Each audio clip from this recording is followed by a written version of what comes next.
네, 우리 오늘은 우리 최후의 만찬 이라는 제목으로 함께 말씀 나누고 싶습니다.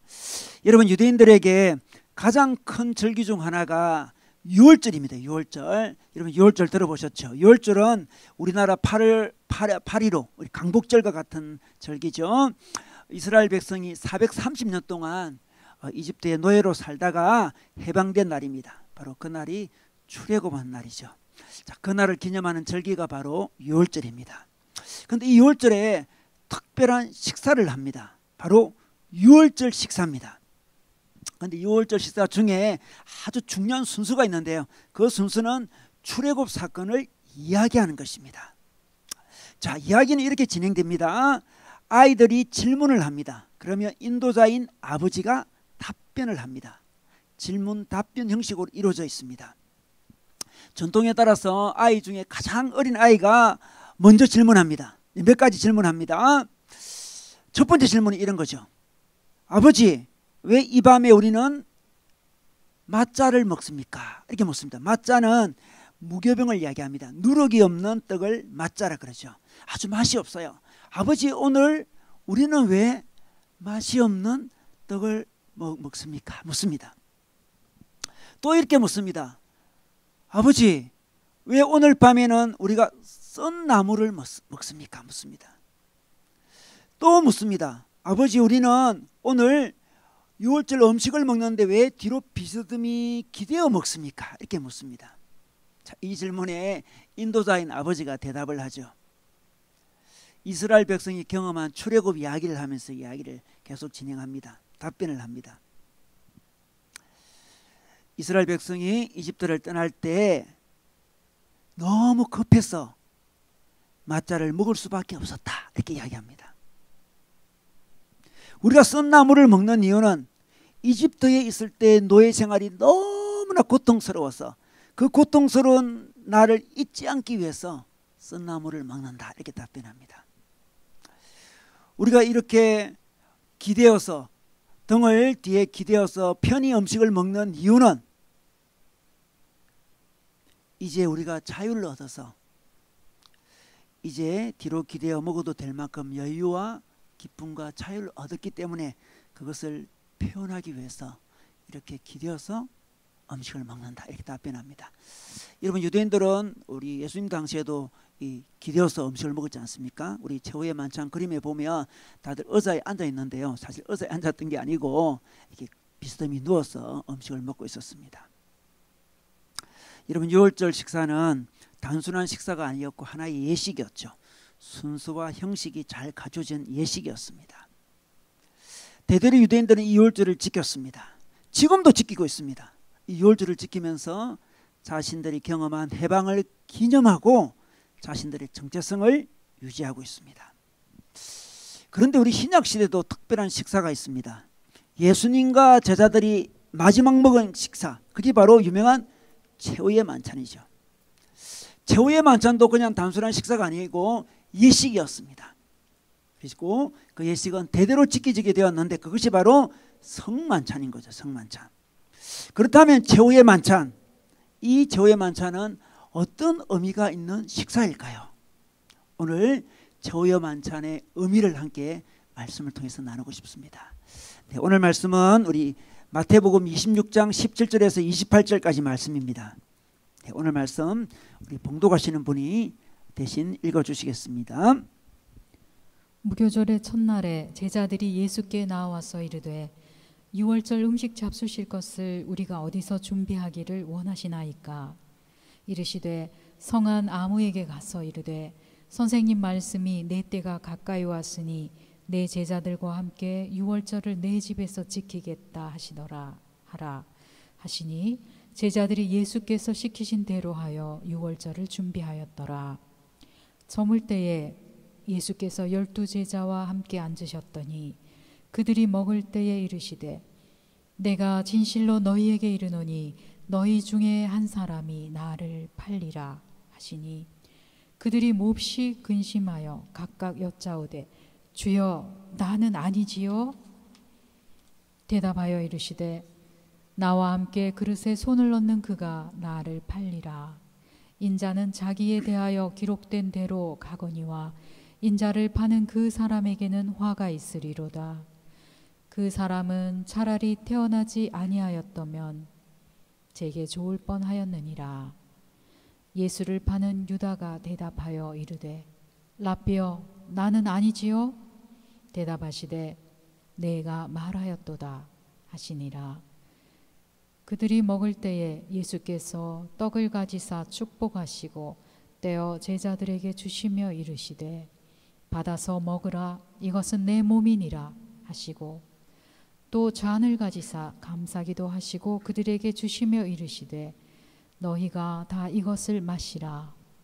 이것은 죄 사함을 얻게 하려고 많은 사람을 위하여 흘리는 바 나의 피 곧 언약의 피니라. 아멘. 네, 우리 오늘 말씀해 보니까 예수님이 제자들과 최후의 만찬을 하고 있습니다. 참 재미있는 것은 이 최후의 만찬이 바로 유월절에 일어났다는 거죠. 유월절 식사 때 최후의 만찬을 했습니다. 여러분 왜 예수님은 최후의 만찬을 유월절 식사 때 하셨을까요? 그것은 최후의 만찬과 유월절 식사는 깊은 연관이 있기 때문에 그렇습니다. 사실 최후의 만찬은 유월절 식사의 완성이라고 할 수 있습니다. 오늘 예수님이 유월절 식사를 진행하십니다. 사회자가 되어서 진행하시는데 26절에 보니까 이렇게 말씀하십니다. 떡을 가지사 축복하시고 떼어주시면서 받아서 먹으라 이렇게 이야기하시면서 이것은 내 몸이다 이렇게 말씀하십니다. 자, 유월절 식사 순수에 없는 특별한 순수를 하는 게 예수님께서 집어넣은 거죠. 충격적입니다. 이 맞자를 가지고 이 무교봉을 가지고 내 몸이라고 이야기합니다. 자, 더 나아가서 잔을 가지시고 감사기도 드렸습니다. 27절에 또 그들에게 주십니다. 다 마시라고 이야기합니다. 그리고 28절에 이 잔이 나의 피라고 말씀하십니다. 자, 떡은 나의 몸이고 이 피는 이 잔은 이 포도주는 나의 피라고 말씀하십니다. 유월절 예식 순수에 없는 놀라운 순수를 예수님께 집어넣었죠. 이것은 무엇을 의미하는 것일까요? 맞자와 포도주가 자신의 몸과 피를 상징한다는 거예요. 예수님께서 이 맞자가 찢어지듯이 이 떡이 찢어지듯이 십자가에서 몸이 찢어졌었습니다. 그리고 포도주처럼 당신의 피를 흘리셨습니다. 당신이 십자가에서 찢겨진 몸, 흘리신 피로 바로 당신의 죽음으로 우리에게 영원한 해방을 주셨다는 것을 보여주시는 거죠. 자, 유월절은 어떻습니까? 유월절은 이집트에서 구원받았음을, 해방받았음을 보였습니다. 그것이 예수님으로 완성이 되었습니다. 최후의 만찬으로 완성이 되었습니다. 예수님의 피와 살로 우리는 단순히 정치적인 해방 정도가 아니고요. 죽음에서, 죄에서 영원한 구원, 영원한 해방을 누리게 되었다는 것을 예수님께서 최후의 만찬을 통해 보여주시는 것입니다.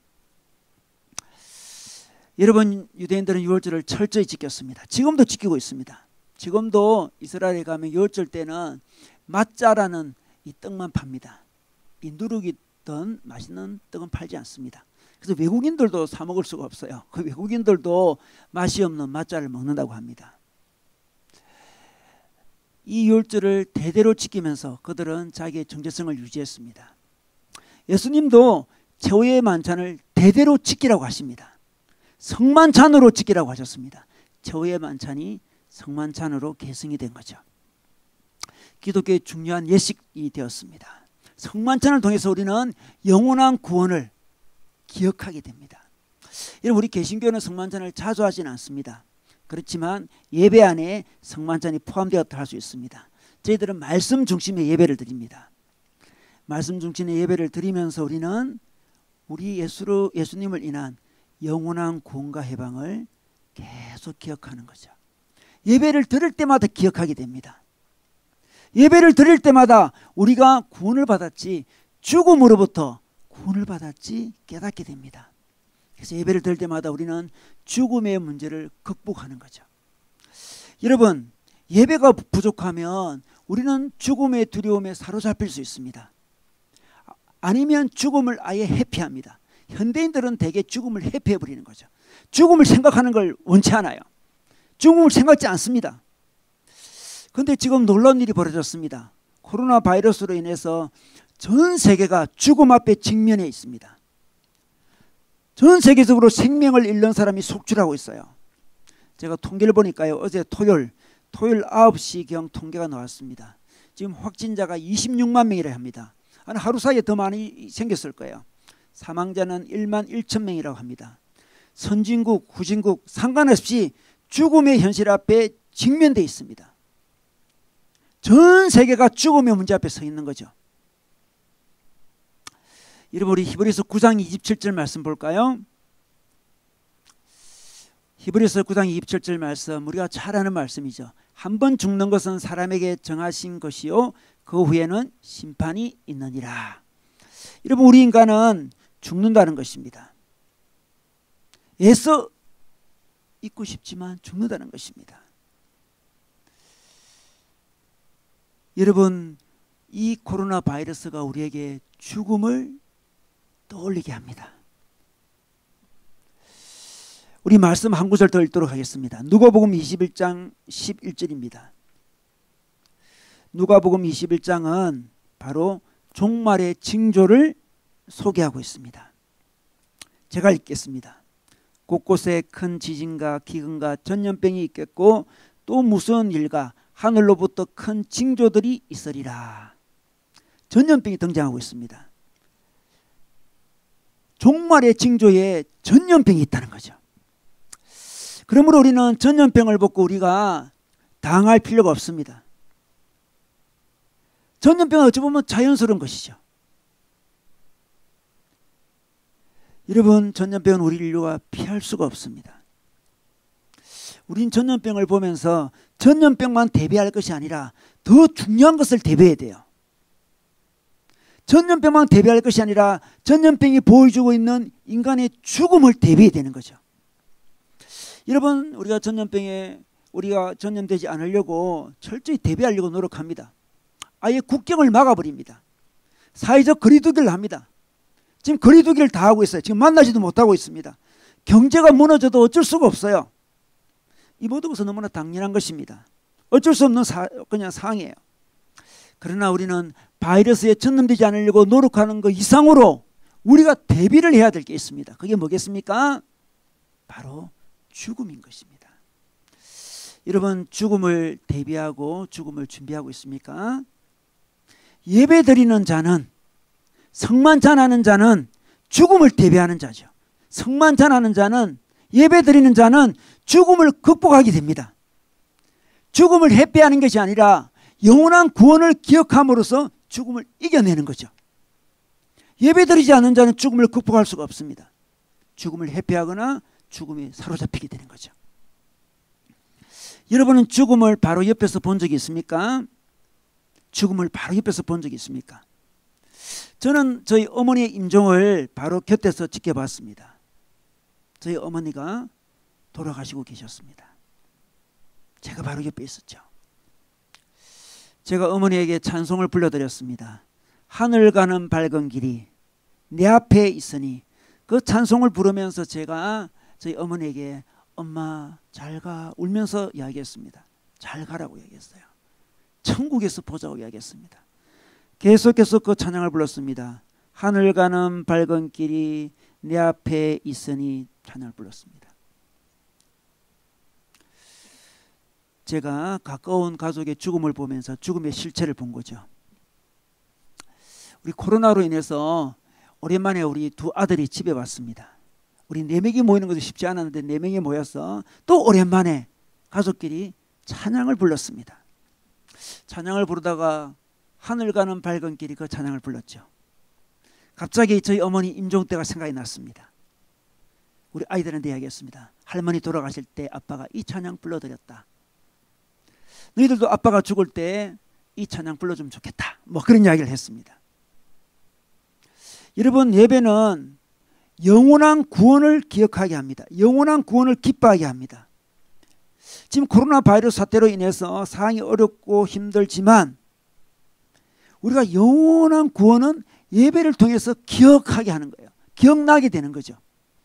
그래서 위로를 얻고 천국을 소망하고 주어진 현실을 담대하게 살아갈 수 있습니다. 더 나아가서 이 영원한 해방을, 영원한 구원을 전할 사람으로, 하나님 나라 백성으로 부르심을 받았지 하면서 담대하게 그 사명을 감당할 수도 있습니다. 물론 죽음은 단지 육신의 죽음만 있지 않습니다. 육신이 죽는 것만 있지 않고 우리 삶을 살다 보면 작은 종류의 죽음을 경험합니다.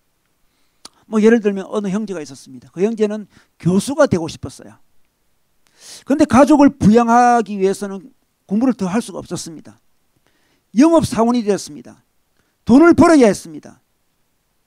그리고 끝내 그 꿈을 이루지 못했습니다. 교수가 될 꿈을 이루지 못했죠. 때때로 대학에서 강의하는 모습을 그릴 때마다 아직도 자기 마음이 따끔거렸습니다. 우연히 꿈을 향한 용기, 이런 강의를 들을 때마다 마음이 고통스러웠습니다. 여러분, 우리가 꿈이 깨어지는 경험, 그것이 바로 죽음의 경험이죠. 죽음의 경험입니다. 그러나 그때 우리가 예배할 수 있습니다. 예배할 수 있어요. 최후의 만찬을 하듯이 예배를 할 수 있습니다. 예배하면서 하나님, 내 눈물을 말려주십시오. 내 눈물을 말려주십시오. 나의 이 안타까운 눈물을 말려달라고 기도할 수 있습니다. 예배할 수 있습니다. 그런데 참 하나님은 놀랍게도 예배할 때에 우리 마음 깊은 곳에서 더 깊은 눈물이 터져 나오게 합니다. 이 땅을 살아가면서 안타까워서 흘리는 눈물을 뒤덮을 만한 깊은 눈물이 예배를 통해서 자기 깊은 속에서 터져 나오는 거죠. 바로 하나님의 임재입니다. 하나님의 임재죠. 예배를 통해서 하나님의 임재를 경험합니다. 그래서 그 깊은 눈물이, 그 감격의 눈물이 자기가 그냥 이 땅을 살아가면서 죽음을 경험하면서 흘리는 눈물을 닦고 덮어버리는 것을 경험하게 하시는 거죠. 여러분, 고통은 때로 우리에게 큰 비밀 공간을 만들어냅니다. 비밀 공간을 만들어내죠. 이 공간을 하나님은 예배로 채우시길 원하십니다. 여러분, 고통은 우리 마음에 빈 공간을 만들어내는데 예배로 우리가 채우지 않으면 그 빈 공간에 뭐가 차겠습니까? 원한, 분노, 연민, 그런 것들로 채워집니다. 작은 죽음으로 다 채워지는 거죠. 그러나 예배를 통해서 그 공간에 하나님의 임재가 딱 채워지면 우리의 작은 그 죽음의 문제들은 하찮은 것이 되는 거죠. 자기 연민, 내면의 원한과 분노, 그동안 애써 붙들고 씨름하던 어떤 감정의 문제들이 얼마나 별것이 아니었나, 그런 생각이 들어요. 하나님의 임재가 임하면. 그렇습니다. 예배를 드리면 자기가 그토록 붙잡고 있었던 그 자존심 있잖아요. 자존심. 그 자존심도 예배를 잘 드리면 별것이 아니었구나, 그런 생각이 들어요. 자기가 그동안 근심 걱정하고 있었던 그 많은 문제들도 주의 임재를 경험하면 내가 왜 그 정도 문제를 갖고 그렇게 걱정했을까? 왜 노심초사했을까? 그런 생각이 들어요. 자신이 참 우스워지기도 하죠. 그러면서 하나님이 어디 나 같은 자를 이렇게 사랑하시나, 그런 생각이 들어요.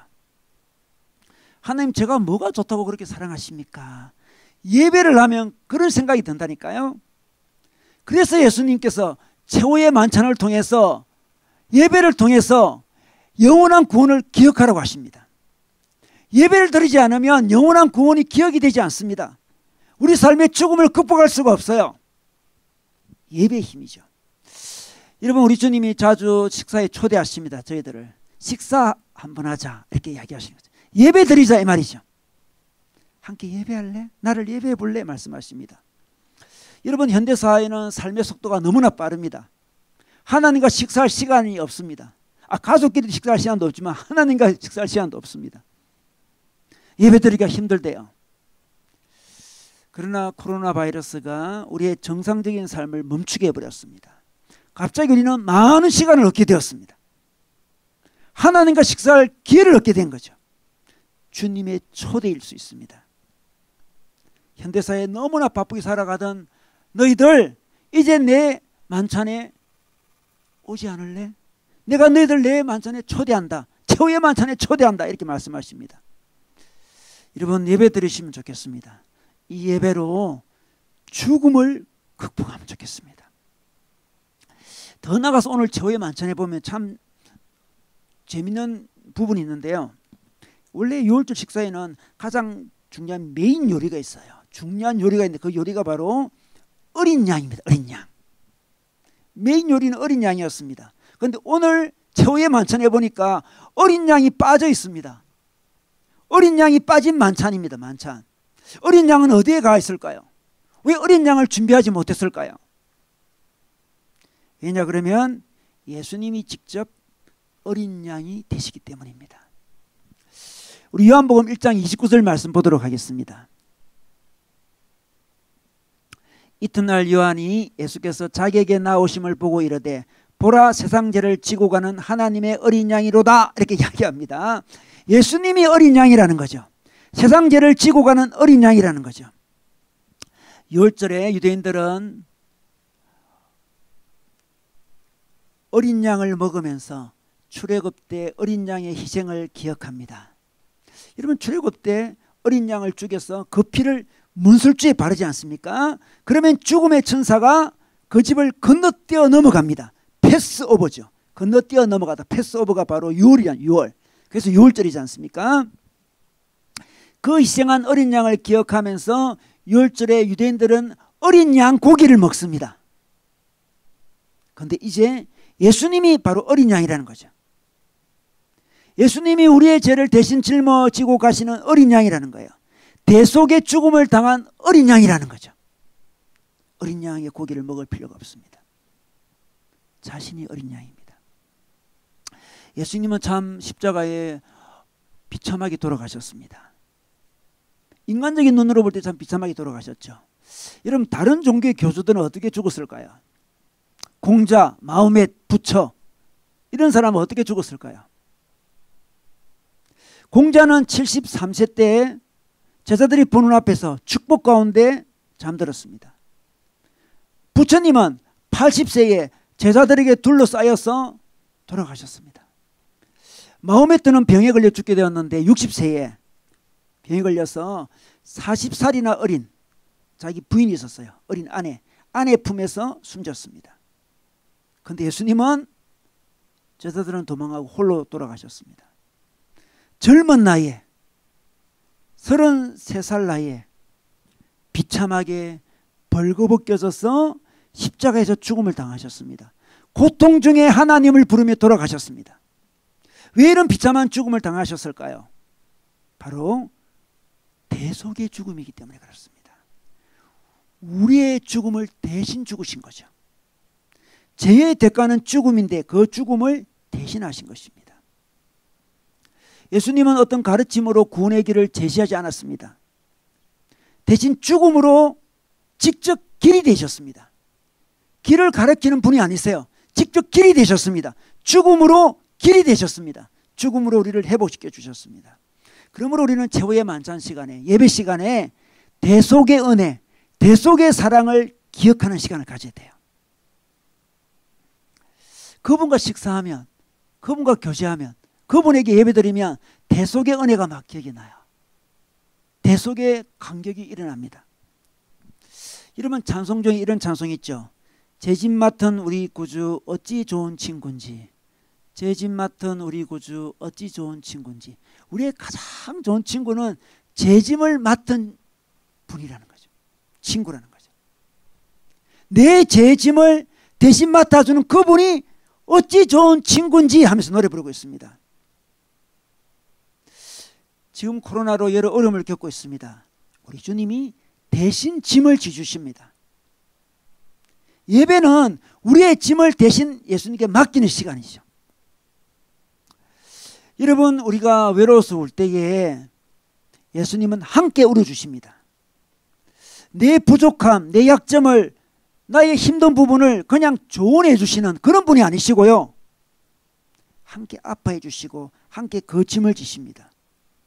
내가 제 고통으로 인해서 그렇게 힘겨워할 때에 벗어나려고 해도 잘 벗어나지지 않을 그때에 우리 예수님은 대신 짐을 지십니다. 방향만 제시하는 분이 아니세요. 우리 주님이 우리에게 식사 초대하십니다. 그리고 물으시는 거죠. 요즘에 힘든 일 있니? 물어보십니다.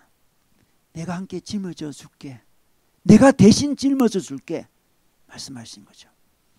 제 짐 맡은 우리 구주 어찌 좋은 친구인지 사람들이 어찌하여 아릴 줄을 모를까. 그렇게 찬양하고 있습니다.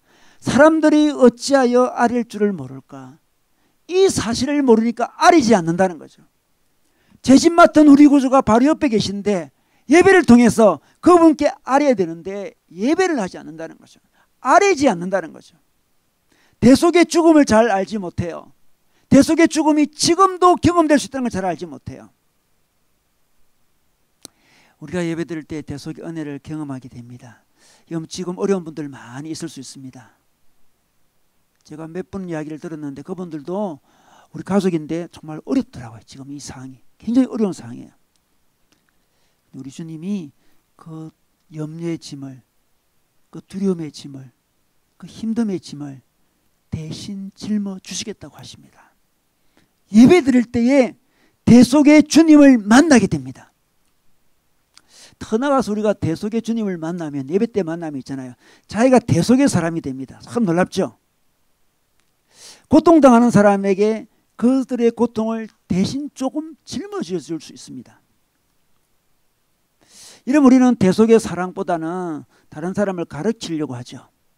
예배를 잘 드리게 되면 가르치려고 하지 않고 대속의 사랑을 주려고 합니다. 누군가 고민을 자기한테 이야기합니다. 그 고민은 함께 짐을 져줘야 되는 고민이에요. 그런데 함께 짐을 져주진 않고 그냥 이야기만 합니다. 아, 그건 이렇게 저렇게 이야기만 합니다. 그 사람의 이야기를 깊이 들을 만한 인내와 사랑이 없는 거죠. 자기가 잘 아는 지식들, 지혜로움을 그냥 자랑하고 싶은 거예요. 그들이 사랑하는 것은 상대방의 영혼이 아니고 자기 지식과 지혜로움이죠. 그들의 예리함을 보여주고 싶은 거예요. 예리함으로 지혜가 없고 어리석은 사람들에게 충고합니다. 근데 그것이 다 공격이 되어버리는 거죠. 사람들은 충고받을 준비가 되어 있지 않습니다. 여러분, 충고받을 준비가 되어 있는 사람은 정말 훌륭한 사람이고 성숙한 사람이에요. 대부분의 사람은 그냥 그저 격려받고 사랑받고 그러고 싶은 거예요. 위로받고 그러고 싶은 거예요. 다들 사랑과 위로받으려고 찾아왔는데 충고를 하네? 상처가 됩니다. 우리 예수님은 그러지 않았습니다. 우리 예수님은 우리가 죄의 문제에 힘겨워서 어쩔 바를 모를 때 죄를 짓지 마라, 그로 끝나지 않고 죄를 대신 짊어져 주셨습니다.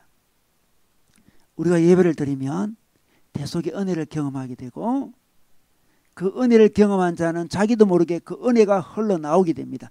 마치 생명이 흘러나오는 거죠. 그 생명으로 상대방을 회복시킵니다. 지금 코로나 사태로 많은 자들이 고통당하고 있는데 함께 울어줄 자가 필요합니다. 함께 고난을 당해줄 자가 필요합니다. 저희들이 우리 코로나19로 인해서 특별한 헌금을 하고 있는 중에 있습니다. 저희들이 헌금을 모았습니다. 저희들이 하나님 나라 복음 DNA라는 우리 교회 연합이 있는데 함께 헌금을 모았습니다. 여러 교회가 같이 모았습니다. 그래서 지난주까지 한 5천만 원 정도 모였습니다. 많이 모였죠. 그래서 대구 지역 여러 봉사단체에 헌금했습니다. 그리고 대구 지역에서 어려움을 겪는 대구 지역 교회도 헌금했습니다. 대구 지역 교회 그 목사님들이 너무 감사하다며 또 이렇게 답을 냈습니다. 우리만 받으면 안 된다. 우리도 이 은혜를 받았으니 우리도 섬기고 싶다 해서 자기들이 헌금받은 것 또 일부를 떼어내서 또 어려움 있는 서울에 있는 분들에게 헌금하고 싶다고 또 연락이 왔어요. 대구만 어려운 게 아니고 서울도 어렵대요. 서울도 어렵대요. 여러분, 우리에게는 함께 짐을 져줄 대속의 사랑이 필요합니다. 이것이 바로 하나님 나라의 모습이죠. 예배가 회복하면, 예수님의 대속의 은혜를 경험하면 우리도 대속의 사랑을 나눌 수 있는 사람으로 설 수 있다는 것을 보여주고 있습니다. 더 나아가서 우리 최후의 만찬은 가족의 식사입니다. 참 의미 있는데요. 가족의 식사예요. 유대인들은 유월절마다 가족과 만찬을 즐겼습니다. 유대인들은 여러 세대가 함께 모여서 이 유월절을 함께 나눕니다. 함께 지킵니다. 그래서 하나 되는 경험을 합니다. 가족임을 경험하는 거죠. 그래서 유대인들은 세대 차이가 없대요. 유대인들은 가정교육도 잘하고 유월절 같은 절기를 잘 지켰어. 할아버지, 아버지, 아들, 손자 모두 다 있잖아요. 하나가 된대요. 세대 차이가 나타나지 않는데요. 하나 되는 경험, 가족이 되는 경험을 유월절 통해서 하는 거죠. 최후의 만찬도 마찬가지예요. 최후의 만찬도 예수님이 오늘 새로운 가족들과 더불어 만찬을 하고 있습니다. 새로운 가족은 누굽니까? 제자들이죠. 최후의 만찬은 제자들과 함께 먹는 식사죠. 여러분, 우리가 하나님을 만나고 하나님을 믿게 되고 하나님 앞에 함께 예배할 때에 우리는 새로운 가족 공동체가 탄생합니다. 우리 마가복음 우리 3장 35절 말씀 볼까요? 누구든지 하나님의 뜻대로 행하는 자가 내 형제요 자매요 어머니이니라, 이렇게 말씀하십니다. 육신의 어머니도 중요한 분이시지만 새로운 가족 공동체가 형성됩니다. 네 육신의 형제 자매도 소중하지만 우리가 하나님을 앞에 나아가 예배할 때 새로운 공동체가 형성이 됩니다. 예배 공동체죠. 오늘 예수님은 제자들과 함께 한 가족이 되셨습니다. 성만찬을 통해서 하나됨을 경험하고 있습니다. 그래서 우리가 같은 말씀 앞에 설 때에 함께 예배 드릴 때에 우리는 하나가 됩니다. 놀랍습니다. 우리는 교육 정도도 다를 수 있습니다. 인종의 차이가 있을 수도 있어요. 소득 수준도 차이가 있을 수 있습니다. 정치 성향도 차이가 있을 수도 있습니다. 직업도 다릅니다. 그런데 예배만 드리면 하나가 되는 거예요. 놀랍습니다. 유대인들은 유월절을 통해서 전 세대가 하나 되는 걸 경험했습니다. 우리는 예배를 통해서 하나가 됩니다. 하나가 돼요. 한 말씀을 묵상할 때 하나가 되는 거예요. 예배를 통해서 한 공동체가 되는 거죠. 여러분, 함께 말씀을 나누는 공동체가 없는 사람, 혼자서만 예배 드리는 사람은 가족을 형성할 수가 없습니다. 참 예배가 아니라고 할 수 있습니다. 함께 예배 드리고 있잖아요, 지금. 여러분, 우리 인간은 본성적으로 공동체를 필요로 하는 존재입니다. 가족을 필요로 하죠. 여러분, 만약에 말씀 공동체가 없으면, 예배 공동체가 없으면 비슷한 다른 공동체를 만들 가능성이 많아요. 유사 교회, 유사 공동체를 만들 가능성이 많아요. 여러분, 가만히 보면 그냥 혼자 있는 사람이 없어요. 어떤 공동체든 소속이 되게 돼 있죠.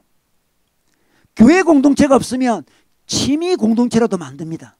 스포츠 공동체라도 만들어요. 몇 사람이 스포츠를 즐길 수도 있고 전 세계적인 스포츠 공동체를 만들 수도 있습니다. 수많은 스포츠 재선들이, 여러분 보십시오. 그들은 하나의 예배입니다. 예배. 그런 예배와 같은 감격을 누립니다. 유사 감동이 있는 거죠. 그래서 유대인들이 가장 두려워했던 것이 바로 올림픽이었죠. 올림픽을 가장 무서워했습니다. 올림픽에만 갔다 오면 청년들이 신앙이 막 이렇게 흩어지니까 유대인들이 그렇게 무서워했대요. 지금 코로나 사태를 통해서 큰 스포츠 행사들이 취소되고 있습니다. 그래서 우리가 그동안에 얼마나 스포츠 행사에 몰입했는지, 스포츠가 얼마나 우상이 되었는지를 점검할 수 있는 좋은 기회예요. 스포츠가 없어요. 스포츠가 없어졌습니다. 프로야구가 지금 개막을 못하고 있어요. 지금 우리 지금 일본 도쿄 올림픽을 연기하자고 취소하자고 이야기함에도 불구하고 계속 연기하거나 취소 안 하려고 고집을 피우고 있습니다. 내년으로 연기하자고 하니까 내년에는 더 큰 스포츠 행사가 줄줄이 기다리고 있는 거예요.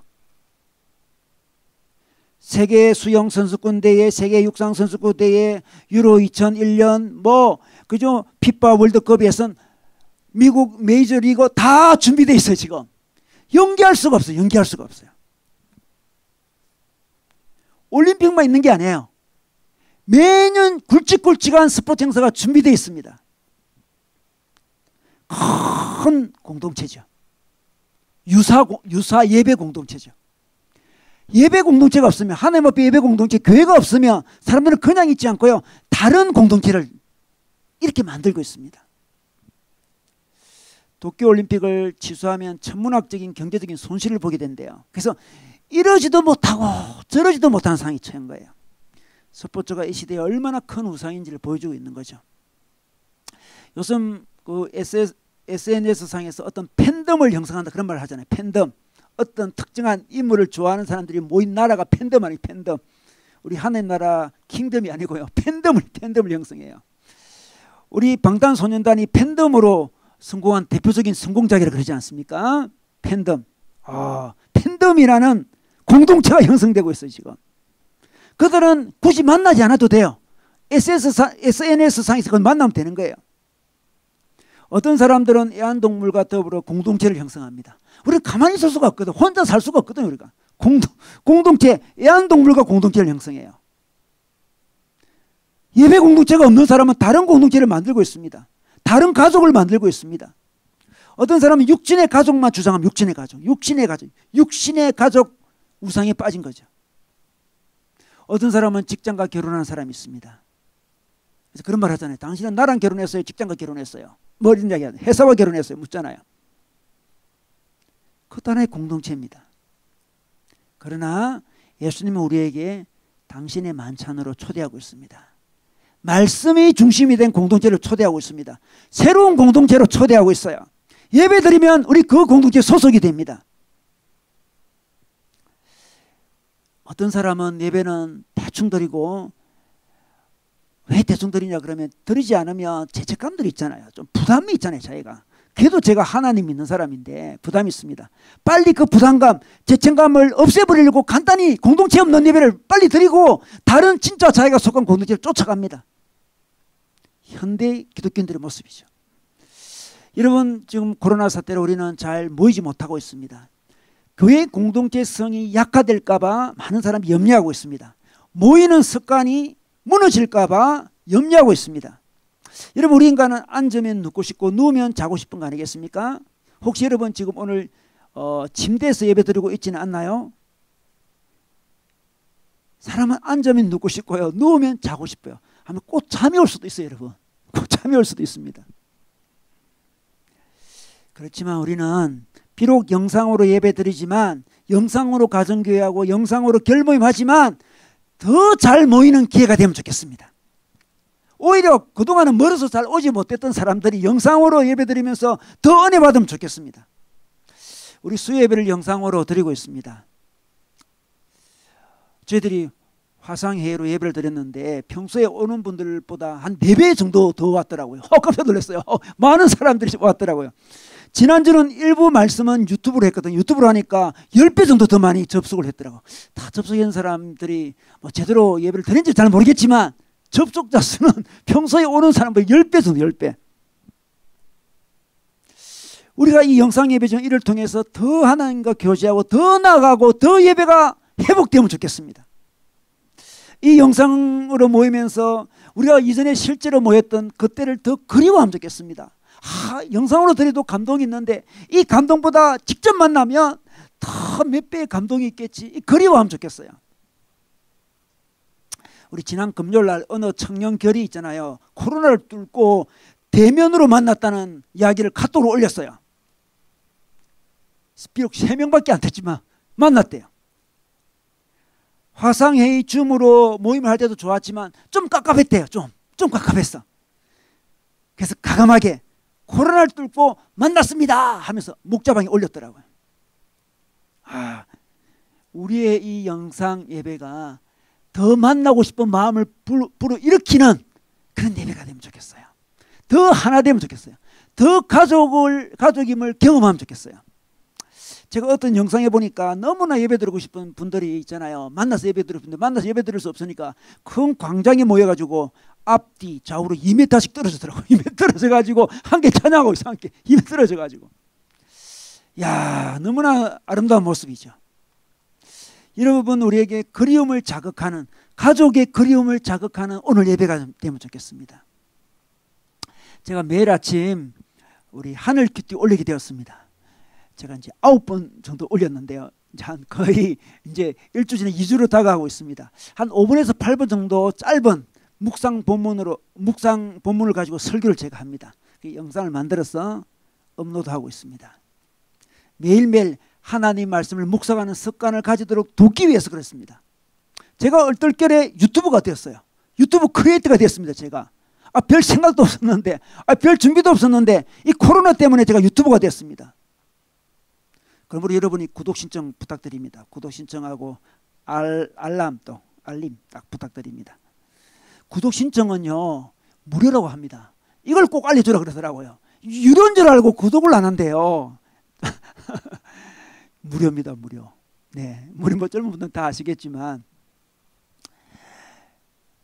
아침 하늘 큐티를 통해서 많은 가족들이 도움을 받는다는 연락이 계속 저한테 오고 있어요. 그래서 하이 뭐 자그마한 영상이 도움을 주고 있구나, 하나님께 예배하는데 도움을 주고 있구나, 좋은 습관을 만들어주고 있구나, 너무 기뻐요. 그래서 계속 올리게 되었습니다. 하루라도 주님과 식탁 교제를 하지 않으면, 하루라도 하나님께 예배하지 않으면 견디지 못하는 아름다운 습관이 이번 기회에 만들어지면 좋겠습니다. 이번 코로나 사태로 인하여 모이는 습관이 없어지는 것이 아니라 모이는 습관을 더 기대하고 사모하고 공동체를 더 그리워하는 계기가 되면 좋겠습니다. 최후의 만찬은 가족의 식사입니다. 예배는 가족의 예배입니다. 예배 드릴 때마다 다른 공동체에서 누리지 못한 깊은 감동을 누리면서 다른 공동체에 속하지 않고 하나님 나라 공동체에, 교회 공동체에 속하게 되는 그 마음이 일어날 거예요. 우리 주님은 최후의 만찬으로 우리를 초대하시고 계속 이 만찬을 즐기자고 이야기합니다. 성만찬으로, 예배로 계속 이 만찬을 계속해다오, 계속하자, 이렇게 말씀하십니다. 우리가 주님과 더불어 식사할 때마다, 교제할 때마다, 예배할 때마다 우리는 죽음에서 구원받은 그 구원의 감격을 다시 회복합니다. 죽음 앞에서도 크게 두려워하지 않습니다. 우리 인생에 경험하는 작은 죽음들, 작은 고통들 극복할 수 있습니다. 죽음 같은 현실에서도 죽음을 극복합니다. 그리고 우리의 죄짐을 대신 져주시는 주님을 경험합니다. 대속하신 주님을 경험합니다. 아무도 나의 고통을 함께 나눌 수 없는데 우리 주님이 대신 짐을 져주시는 것을 경험합니다. 그리고 우리도 다른 사람의 짐을 질 수 있는 사람이 되어갑니다. 그리고 주님과 식사를 통해서, 예배를 통해서 우리는 점점 더, 예배를 통해서 점점 더 가족 공동체를 그리워하게 됩니다. 점점 더 교회 공동체를 세우고 말씀 공동체를 세우고 하나님 나라 공동체를 세웁니다. 여러분, 우리가 지금 잘 못 보고 있습니다. 그럼에도 불구하고 최후의 만찬을 기억하고 성만찬을 기억하고 예배를 기억함으로 우리의 삶이 하나님 나라 백성의 삶으로 더욱더 나아가시기를 주의 이름으로 축원합니다.